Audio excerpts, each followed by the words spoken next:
In 1971, a divisive quarterback controversy erupted between number 14 Craig Morton and number 12 Roger Staubach. No, yeah, you can use them pretty much in here. Yeah, you can Meredith, who had retired, showed up at practice one day, and he told Morton, he said, "Curly, this guy is a little bit nuts. You better watch him. He may get your job." Roger was the type of guy that he couldn't be friends with his competitors. He knew that I wanted his job, though, so we weren't friends. It was a very tough decision for me to decide which one was going to lead us into the 70s. Coach Landry lost maybe a little credibility in the fact that he didn't name a starter and say, "This is my man, this is who we're going with, and we're going to build a team around him." Landry decided to alternate quarterbacks by game. One week Morton, the next Staubach. And a season begun on two wings and a prayer threatened to crash land on takeoff. Roger was always on the verge of making a big play, but at the same point, I think Coach Landry thought he was also on the verge of making a bad play. Bad plays became bad games. Then bad omens portended disaster when the groundhog popped up, then down again. A sure sign of a long winter of discontent. Yeah, there was a lot of controversy about who the quarterback's going to be, and there's a lot of people that were calling for Roger. There's no question there was division on the team. I don't know, he always thought I was to blame for losing all the games, and he would be in the locker room, and there'd be some press around, and a couple of times he'd just point at me and said, "That's the reason we're losing." And he'd point over and he said, "Morton." When Landry decided to rotate his quarterbacks by play, he dumbfounded sports writers. I always say, well, I had a feel. And that's the worst thing a reporter wants, is to somebody to say you got a feel. Quarterbacks were aghast. The team was, threw up his hands and thought, what's next? I looked over at Craig, he's looking at me, and he said, "Geez, did he just say what I heard he say? We're going to alternate plays?" And it was really, to me, ridiculous. It was silly. The whole thing was a joke. It was alternated plays. There's like two ships passing the night. We're running back after a play, and I think one of the poor decisions that Tom Landry made. This dizzying quarterback carousel marked the flashpoint of the crisis. Landry thought that no matter who the engineer was, the train would stay on the tracks. It was a great coach deciding no matter who's behind the center there, as long as they do what I tell them to do, we're going to win. Landry to this day will tell you that he thinks that's the ultimate system. I'd still do it today if I was coaching. They won't like it. People don't like it. The Cowboys staggered to their third loss in 7 games. 2 days later, the season was dramatically saved by Tom Landry. He called me up 10:30 at night, and he said, "Can you come over and go in his little trophy room and sit down?" He says, "Well, I've decided to go with Staubach. Thanks for coming over." And that was it. I think it was probably a flip of the coin. I don't know how they did it, but I was the most excited I've ever been in my entire life, and they told me I was going to start the rest of the season. I think Roger was capable of pulling games out where maybe Craig wasn't. Craig went into some games with some doubt about whether he was going to win or lose, and I don't think Roger ever went into a game like that. I think Roger always went into a game expecting to win. Behind their inspirational general, the Cowboys won 10 straight games, including their first Super Bowl triumph, where Staubach was named the most valuable player. Landry was pledging the team's future to Staubach. The other guy was destined to be the number 2 from here on out, so the loser had to leave town.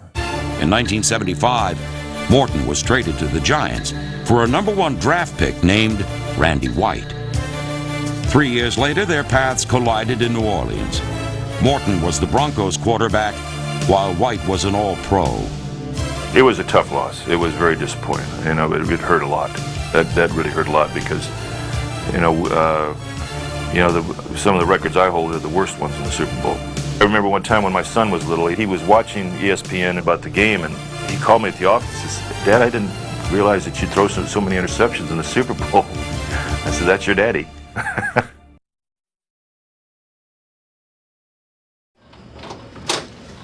Hey, Bill. Charlie Waters. Yeah, good to see you. Good to see you. Cliff Harris. How you doing? Good to see you.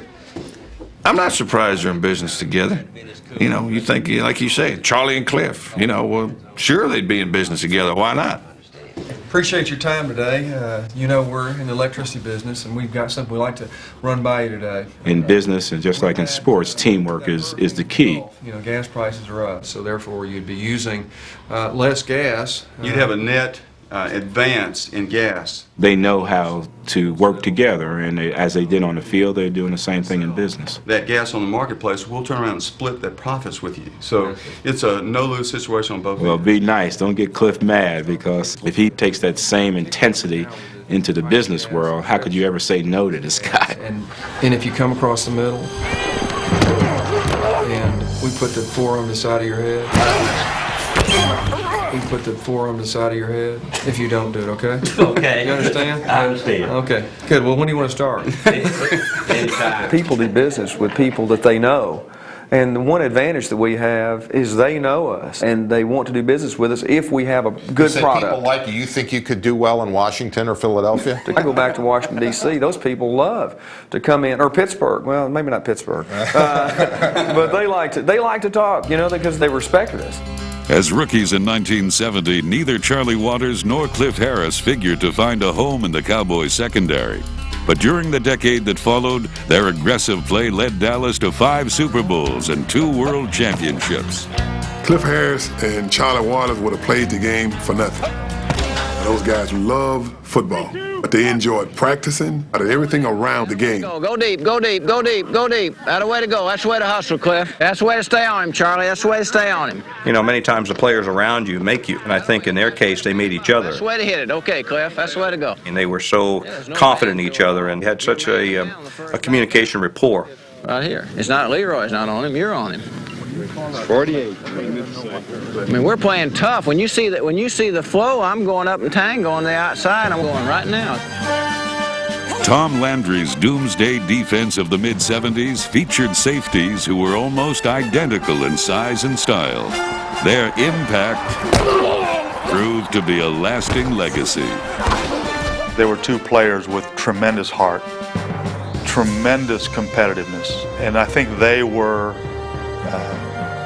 the heart and soul and prototypical Dallas Cowboy of the 1970s.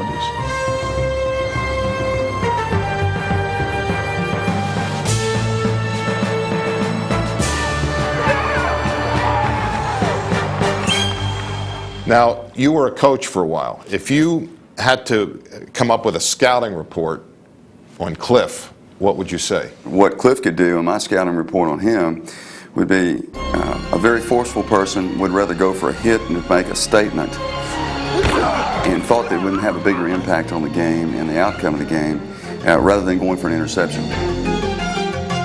If there was a chance to go for a hit or go for an interception, I'll always go for the interception.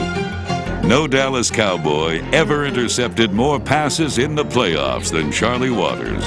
But there are no statistics for what Cliff Harris did best.